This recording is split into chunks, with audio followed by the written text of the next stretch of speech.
Welcome to the Madison Miller Podcast. Today is Wednesday, September 30th, 2020. Today I'm going to recap yesterday's Major League Baseball postseason games and look ahead to all the action for today. Preview and predict Game 1 of the NBA Finals. A surprising coaching decision in the NBA. A COVID outbreak in the NFL. A presidential debate. Dancing with the Stars. Masked Singer, and my best bet for the day. All right, we'll start in Major League Baseball, where we had the American League get underway with its wild card series, as the National League will begin today. Astros over the Twins 4-1 in Game 1 as the Astros take a 1-0 series lead. Fomber Valdez with the win. Sergio Romo with the loss.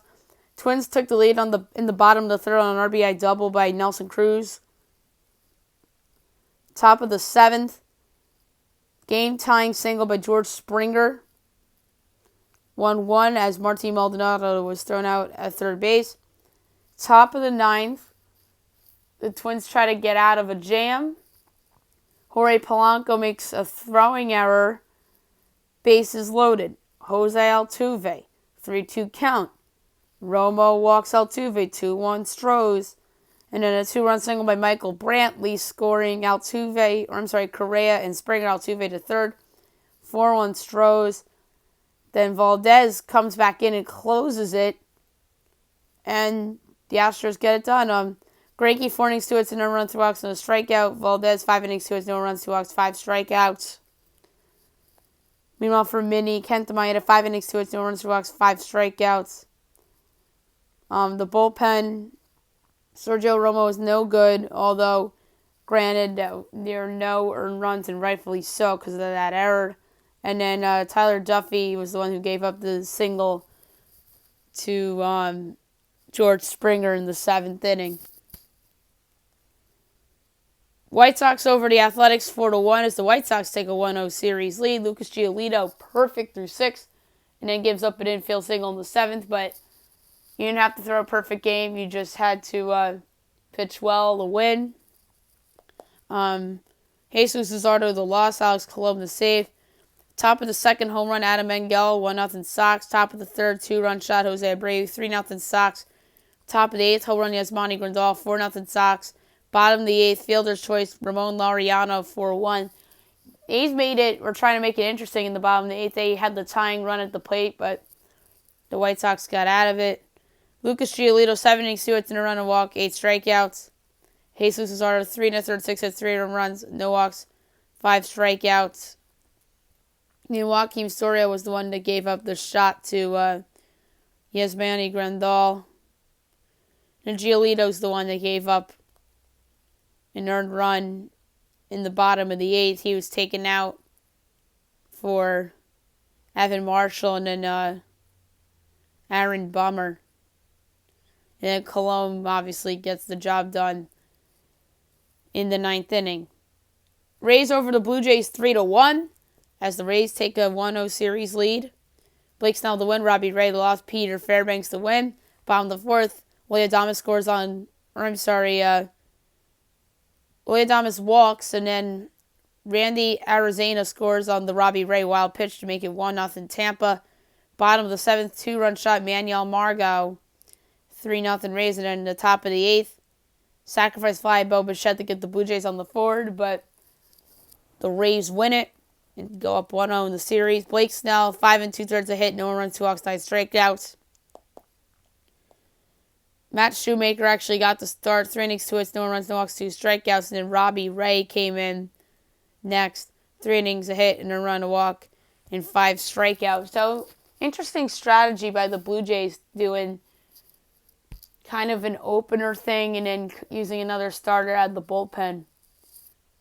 And I think that there's a chance we see other teams do that as well throughout this little wild card series here. And then last but not least, the Yankees dominate the Indians 12-3 to take a 1-0 series lead. Garrett Cole was good in his first postseason game as a Yankee. Shane Bieber, horrible in his first start. Obviously, the jitters were there. Kind of reminded me of Luis Severino 3 years ago in that do-or-die wild card game, and Joe Girardi had to pull him because obviously they had that loaded bullpen, and then they went Chad Green, David Robertson, Tommy Kahnle, Dellin Betances, and Aroldis Chapman in that game. But the Indians unfortunately didn't have the luxury of doing that. Shane Bieber, we'll get to his stat line in a minute. Top of the first, 2-run shot, Aaron Judge, 2-0 Yanks. That's as well as I've seen Aaron Judge look since before he got hurt. Top of the third, RBI double, Luke Voit, 3-0. Bottom of the third, RBI double, Jose Ramirez, 3-1. Top of the fourth, RBI double, Brett Gardner, 4-1. Infield single, DJ LeMahieu, 5-1. Bottom of the fourth, home run, Josh Naylor, 5-2. Naylor had a good game yesterday for Cleveland. Top of the fifth, 2-run shot, Gleyber Torres, 7-2. Top of the seventh, sac fly, Gio Urshela, 8-2. RBI single, Gleyber Torres, 9-2. 2-run shot, Brett Gardner, 11-2. Top of the ninth, home run, Giancarlo Stanton, 12-2. Yet again, with Giancarlo Stanton with garbage time home runs in the postseason. And in the bottom of the ninth, RBI single, Tyler Naquin to make it a 12-3. Garrett Cole, 7 innings, 2 earned runs, 6 hits, no walks, 13 strikeouts. He was unreal. And then Shane Bieber, 4 2/3, 9 hits, 7 runs, 2 walks, 7 strikeouts. So he still struck out 7 guys, 105 pitches. But the Indians, I understand, didn't want to tax up their good bullpen because they know the series isn't over. I made the comparison to Severino a little bit in the sense that the ace at the time, first playoff start in the jitters, but the difference was that the Yankees were in an elimination game that night, and obviously the Indians were not. And now the Indians' good relievers could be used tonight and then potentially tomorrow night if the Indians are to win tonight. All right, looking ahead to the slate today. Should be interesting, obviously. 12 o'clock ESPN, you have the Reds and the Braves. You got Trevor Bauer, Max Fried, an excellent pitching matchup. Reds plus 110, Braves minus 126, over under 7.5, over at minus 106, under at minus 114. Reds run line plus 1.5 is minus 196, and then Braves run line is plus 164 at minus 1.5. Play here's Reds money line. I think the Reds are going to win this series in 3, and I think they get it done today with their ace and Cy Young frontrunner Trevor Bauer on the bump. And Trevor Bauer's been in big games before. Yeah, he's flopped in a couple, but that was with the Indians against the cheating Astros. So, this is a good opportunity for Trevor Bauer in the National League against a good Braves team to really prove why that he is one of the best pitchers in baseball and the Cy Young favorite. So, give me the Reds here. At 2 o'clock on, or I'm sorry, 1 o'clock on ESPN2. Why don't I have that game up here? That's odd. Astros Twins, 1 o'clock ESPN2. You got Jose Barrios, and we don't know who's going for Houston. Maybe Jose Urquidy. Framber Valdez won yesterday. See if DraftKings has lines for all the games because that Twins game got taken down for whatever reason. Why isn't it on DraftKings either? That's so odd. So Minnesota minus 148, and that would make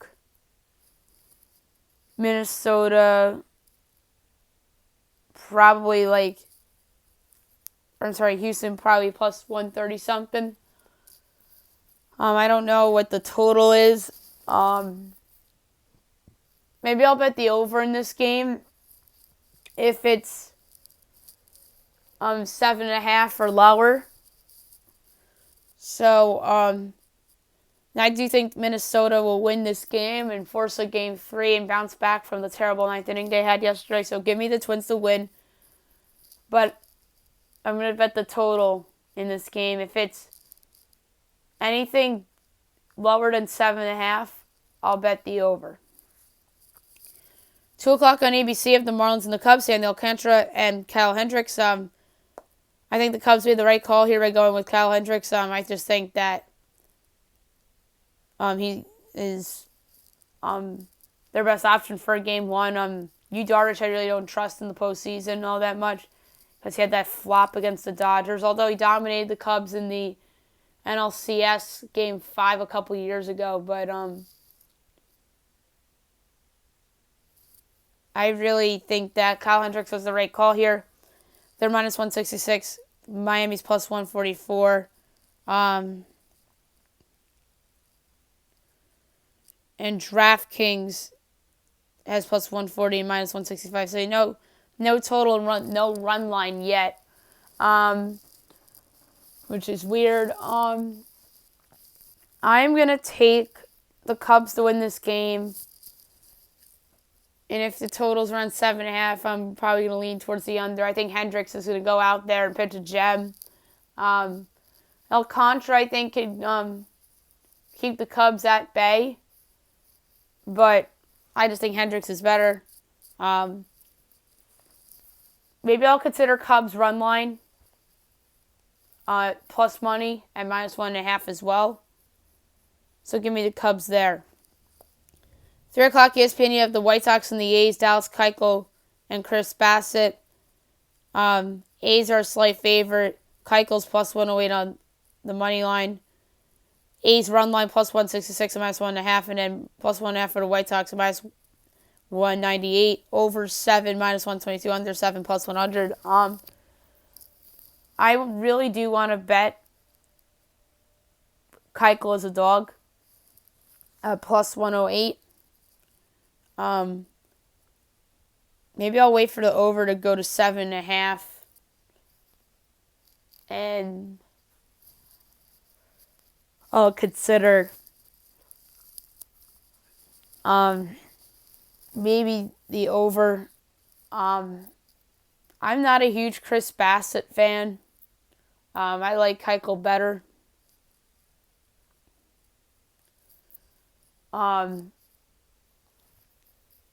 I just think it's odd that Oakland's favored and Vegas always tells you. And even last night in the Yankee game was a good example. Like the Yankees closed as a right around minus 124, and Indians were like plus 108 or plus 106, and then plus 106. Yanks were minus 122. So hashtag Vegas knows. I'm gonna take the A's to force a game 3. I hate this pick. But if this over goes to 7.5, I'm definitely taking it. So give me over 7 as the play. I hate the juice though. 4 o'clock on TBS, you have the Blue Jays and the Rays. Hyun-Jin Ryu, Tyler Glasnow. Good pitching matchup. The Jays are plus 124. The Rays are minus 142. Over under 7. Over minus 105. Under minus 115. Rays run line plus 156. Blue Jays run line minus 186. This is another hard one. I got lucky with the Rays run line yesterday. I'm considering going there again, but I like the under here. Glasnow pitched well in the playoffs last year against the Astros. Ryu's pitched well in the playoffs in the past. I'm going to say that Tampa wins and advances tonight. I'm going to say 3-2 Rays. So give me under 7 as the play in this game. 5 o'clock ESPN2, you have the Cardinals and the Padres. You got Chris Paddock against Kwang Hyun Kim. So that's a surprising game 1 starter for the Cardinals. Cards are plus 142. Pods minus 164. Over under 8 minus 118. minus 104. Pods run line plus 124, and then Cards run line plus or minus 146. This is hard. I see a lot of value in the Cardinals and a lot of value in the under. Paddock had a bad regular season, but my thing is that the playoffs is a whole new ball game. Him's a rookie, never been in the big spot. Cardinals should have went with Jack Flaherty in my mind. I think this could come back to bite him a little bit. But like I said, Paddock's been disappointing this year. So if the Cardinals win this game, they'll win the series. That's all I got to say. But I don't think they're winning. That's the problem. I think the Padres won today, but the play, I'm going to go under 8, minus 104 for the play. I'm going to say the Cardinals don't score very much against Paddock. Kim holds some of the Padres at bay. I'm going to say 4-3 Padres. Final, worst case scenario, it's a push. 7 o'clock, ESPN, Yankees, Indians. Yanks minus 128, Indians plus 112, over under 8, even money. Yanks run line plus 128, Indians run line minus 152. The pick here, I'm going to take the Indians plus 112. I think they forced a game 3. I like Carlos Carrasco. He's had some bad games against the Yankees in the past. I get it.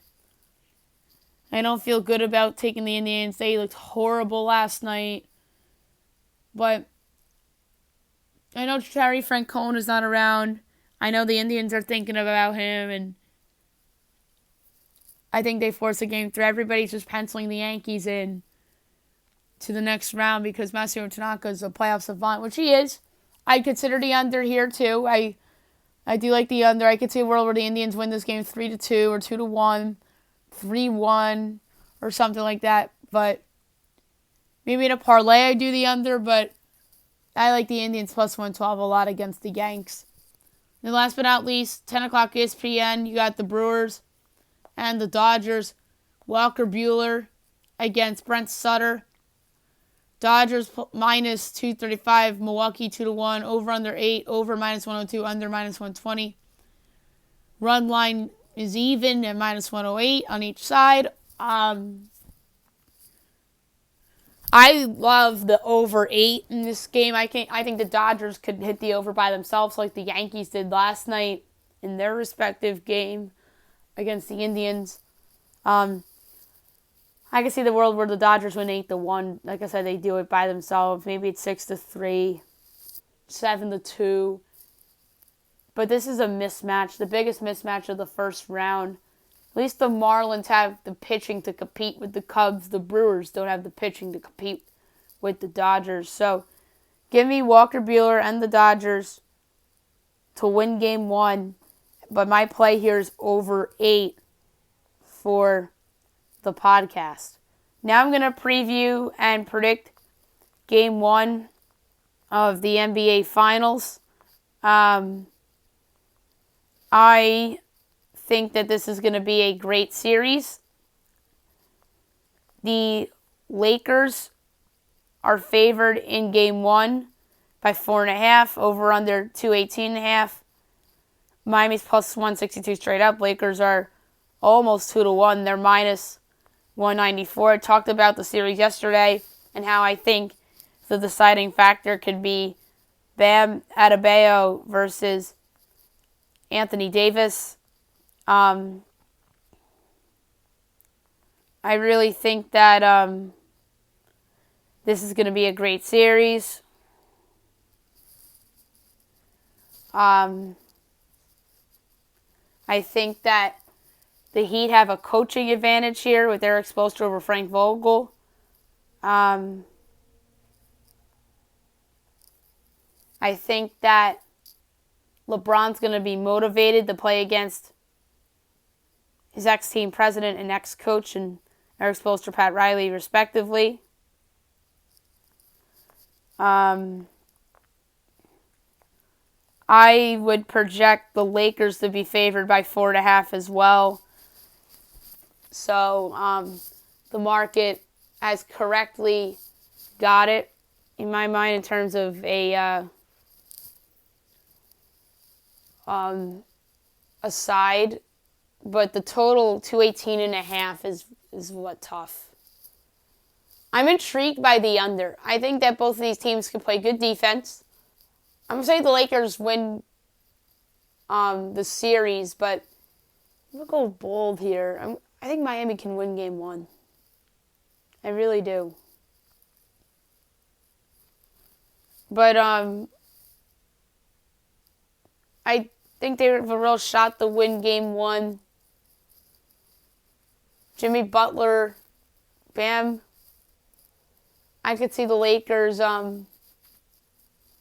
with the jitters a little bit. Although I could see the jitters from both sides. That's why I like the under so much. But at gunpoint, I think the Lakers will win a competitive game. I think it's a 4 or 5 point Laker win. Maybe the Heat win game 2. But I won't be shocked if the Heat win game 1. I'm going to say the Lakers win by 4 or 5 points. But my play for this game will be under 218.5. I'm going to say that the Lakers get it done tonight. Like 110-105. And that would mean the under hits in this game.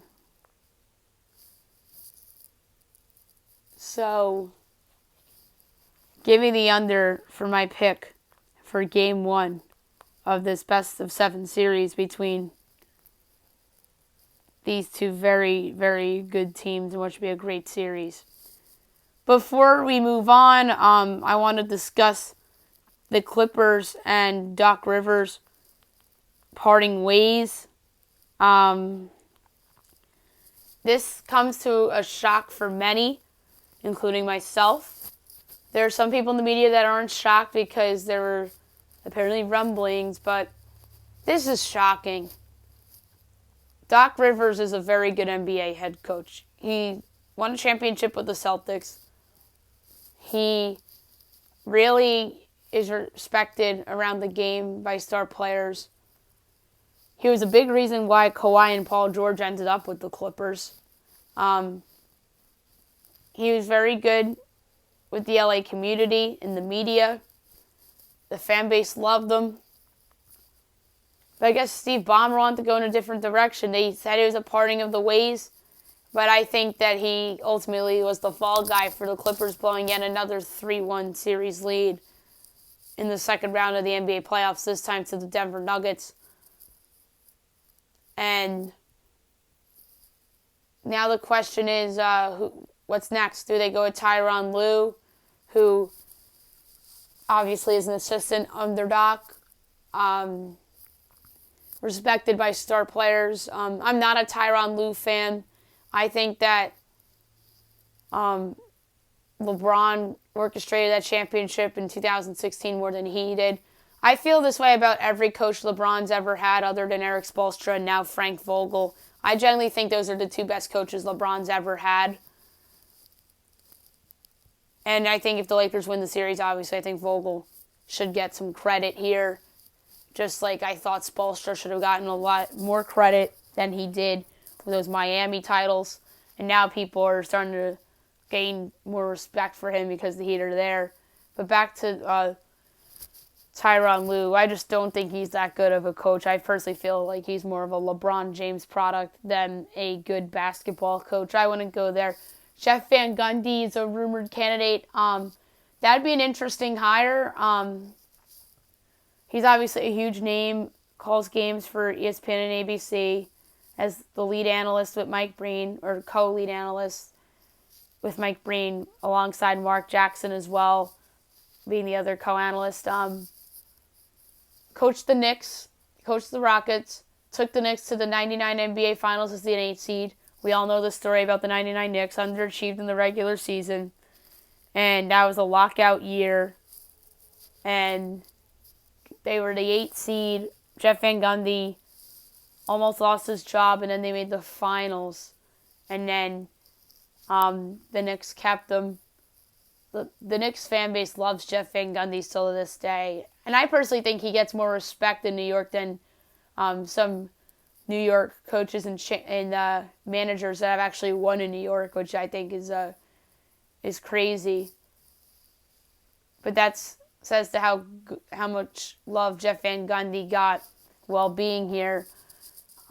He's very entertaining too, and my biggest fear for Jeff Van Gundy is that if he goes back to coaching, he'd be the John Gruden of the NBA, where the game has passed them by a little bit. Although the Raiders are 2-1, so and then they were 7-4 last year before a array of injuries hit them, and they kind of reverted back to what we thought they were. So that's the case against Van Gundy, that he could be the NBA's version of John Gruden a little bit because of how long he was out of the game for. But that guy was a good basketball coach, and I do think he could succeed with the Clippers. Mike D'Antoni, I think that'd be a fun subplot if D'Antoni went to the Clippers because of the Rockets being in the Western Conference and Chris Paul still being in the Western Conference. So there's just a lot of crazy subplots there. And then he was a Laker coach at one point, so I just think that's a fun subplot if they hired Mike D'Antoni. And Doc Rivers, what's next for him? I think he's going to land one of these open jobs. I think Philly would be genius for hiring Doc. I think that he would help Joel Embiid. I think that he'd help Ben Simmons. I think that he's good at getting players to mesh, as we saw that in Boston in the 2007-8 season. And the Clippers thing this year with the collapse, I just think that they just took the Nuggets for granted. So that's what I think that was. And I think that Doc really did get a raw deal here. I think he'd be a great fit with Philly. I think he in New Orleans would be great, helping develop Zion Williamson and that young core into what they could be. Indiana would be interesting because they have some stars and intriguing young big three of Domantas Sabonis, Victor Oladipo, and Malcolm Brogdon, but I think that there's a shot realistically that I'd break that up, so I don't think they're going to go with Doc. Do the Rockets go with Doc? I think that would be a fun subplot too, being in the West against the Clippers and coaching James Harden and Russell Westbrook, assuming they keep them together. So that would be an intriguing hire. Sam Cassell, obviously, another guy on Doc's staff. He was a good assistant through the years. He was a player on the 2008 Celtics. So it'll be interesting to see if he got a shot. I think you're going to be hearing Jason Kidd's name linked to the Clippers because of the possibility of them potentially landing Giannis. But I don't think they're going to go with Jason Kidd. I just think that Jason Kidd was probably one of the more overrated NBA coaches over the last decade, as he failed miserably with Brooklyn, and he failed to really get the Bucks over the top before they hired Bud. I'm blanking on his last name. Bud. Bud. Let's just call him Coach Bud from the Hawks, and once the Bucks brought him in. So it's going to be interesting to see where the Clippers go and where does Doc Rivers go.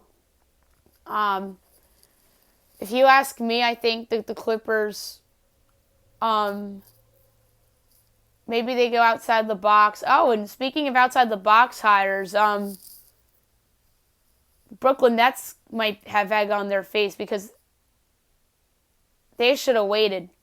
Because Doc Rivers would have been the perfect hire for Brooklyn with Kevin Durant and Kyrie Irving and Karis LeVert. I mean, I think that team's bound for changes too with the role guys. Maybe LeVert gets dealt for the third star. But Doc Rivers would have been perfect in Brooklyn. So there's a shot that if Steve Nash doesn't work out, that Brooklyn has egg on their face. But I'm not going to say that the Knicks or the Bulls have egg on their face for waiting, because those are rebuilding teams. I know they went with win-now coaches in Tom Thibodeau and Billy Donovan, but those are rebuilding teams, and both of those coaches have shown okay track records developing young guys. Obviously, Thibodeau with Jimmy Butler in Chicago and Derrick Rose and Joakim Noah, and then Billy Donovan with Shai Gilgeous-Alexander this past year with the Oklahoma City Thunder, and Steven Adams with the Thunder too, obviously. So that's the case for Bulls and Knicks making okay with the right call with those two guys. But if any team has egg on their face right now in the NBA due to the Clippers firing Doc Rivers and should have waited to hire a coach, it's the Brooklyn Nets. So yeah, we should see where Doc goes and what the Clippers do. I think Doc goes to Philly, and I think that the Clippers hire one of his former assistants, either Sam Cassell or Tyronn Lue, because I think that Kawhi and Paul George, assuming they keep them together, kind of want to control things, you know? And that's, I think, part of why that Brooklyn hired Steve Nash. Alrighty, before we move on to the Tennessee Titans COVID situation, here's a word from a sponsor. Now we'll talk about the COVID situation involving the Tennessee Titans. 3 players, 5 personnel test positive for COVID-19. They shut down their facilities yesterday.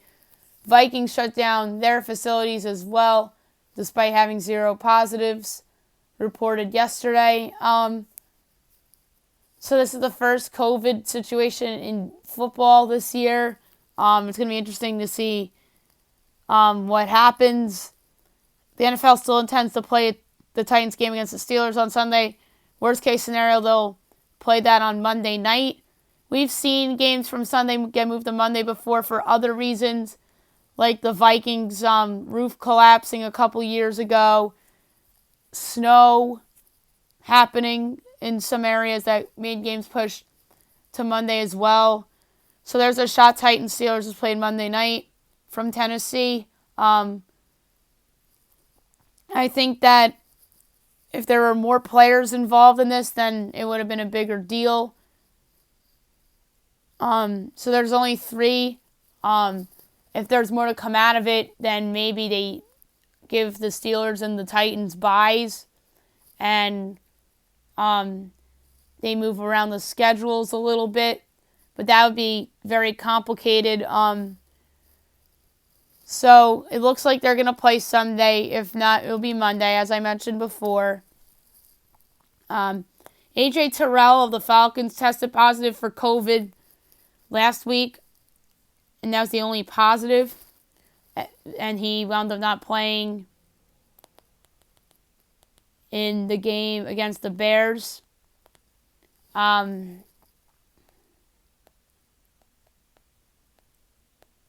trying to find out here. Oh, here we go. Daquan Jones, Bu Brinkley, and Tommy Hudson were the 3 players to test positive. Brinkley's a good long snapper. Daquan Jones is a nice player. So, there you go. Oop. So we have some good news coming in from Dan Graziano. NFL spokesman says there was 1 more positive test in Tennessee and no positives in Minnesota yesterday's round of testing. So, good news, but the next few days are just as important. So 1 more positive in Tennessee yesterday and no positives in Minnesota. So now they have 9 positive tests. So now it's going to be interesting to see what winds up happening here with this COVID situation.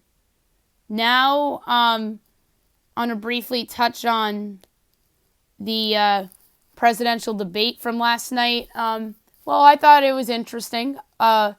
Chris Wallace, I don't think did that great of a job. He could not control Trump and Biden talking over each other constantly. I know Trump talked over Biden way too much. And then Biden was name calling the entire time. Yes, it's only one debate. We have 2 more to go. The vice presidential debate was, or will be, a week from today on October 7th.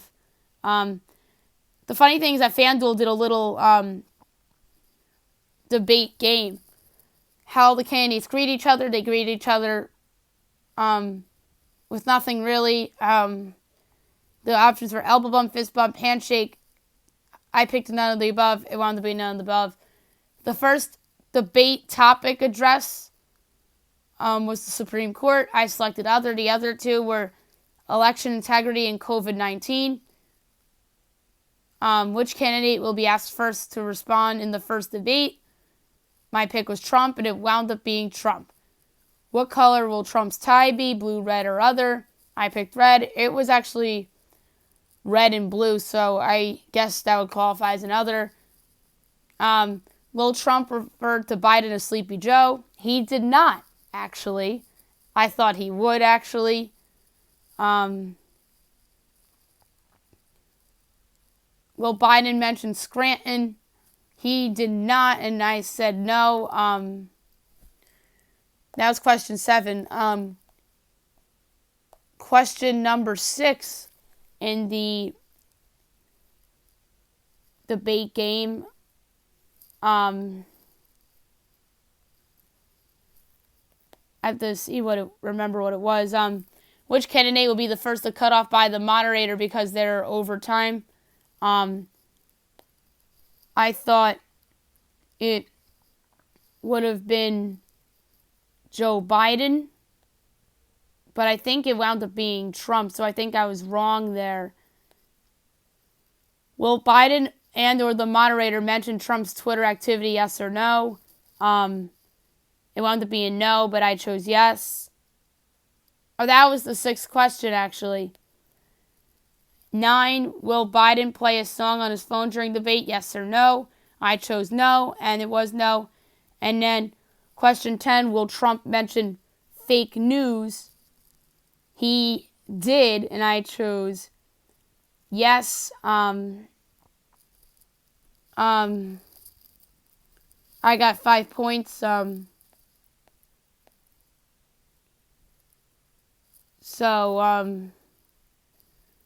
That sounds realistic, and that's what I thought it was too. So, like I said, interesting debate, and yeah, we'll obviously talk about the vice presidential one on the podcast on October the 8th. Now I'm going to preview the Masked Singer for tonight. Group B will start. Group A, obviously we saw the Sun, the Popcorn, the Giraffe, the Dragon, and the Snow Owls. The Dragon was eliminated. It wound up being Busta Rhymes. Once we get back to Group A, we will talk about Group A. Group B, 6 contestants: the Crocodile, the Gremlin, the Seahorse, the Whatchamacallit, the Baby Alien, and the Serapent. Should be an interesting 6, to say the least. In the sneak peek, the Serapent had a hint about pills, and in 38118, we think that is a zip code. The Crocodile hinted at tic-tac-toe and curtains, so I wonder if that's a game show host. The Gremlin hinted at a 66.5 degree temperature. I wonder if 66.5 means something. Maybe that's how tall he is, 66.5 inches. The seahorse hinted at sea level best. So I wonder if this person's name starts with a C. And then good to find a quiet place to hide. So I wonder if the seahorse has been quiet over the last couple years. The whatchamacallit reminds me a lot of Thingamajig. Hinted at a magical start, an ace, and fire. So I wonder if this is somebody in the magic field, like a magician or something like that. And then the baby alien hints about 5 in stars. So I wonder if this is somebody that's gotten 5-star reviews on something, and it hints about the moon. So should be interesting. The promos for the show for the episode hint about something crazy happening and a first in Masked Singer history. They say in the preview, one of the judges, I think it's Jenny McCarthy's like, the show's never going to be the same. I wonder if that's an overreaction or if it's sarcasm and they're trying to turn some heads here. So it's going to be a fun show tonight. And obviously we'll recap it on the show on Thursday, which is tomorrow. And best bet of the day brought to you by FanDuel. This is a very tough call. There's many ways that I could go with this for the best bet. I could go baseball. I can go NBA. So we got the Astro Twins lines, by the way. Twins minus 150, Astros plus 130, over under 7.5, minus 122 on the over, plus 100 on the under. Astros run line minus 162, Twins run line plus 136. I'm going to make it simple. Best bet of the day, I'm going to make it the Cincinnati Reds plus 112 against the Braves. Trevor Bauer's been awesome this year, so give me the Reds for best bet of the down the money line at plus 112. That's it for the show today. I'll be back tomorrow recapping the games in baseball, NBA Finals Game 1, previewing Thursday Night Football between the Broncos and the Jets, recapping Masked Singer.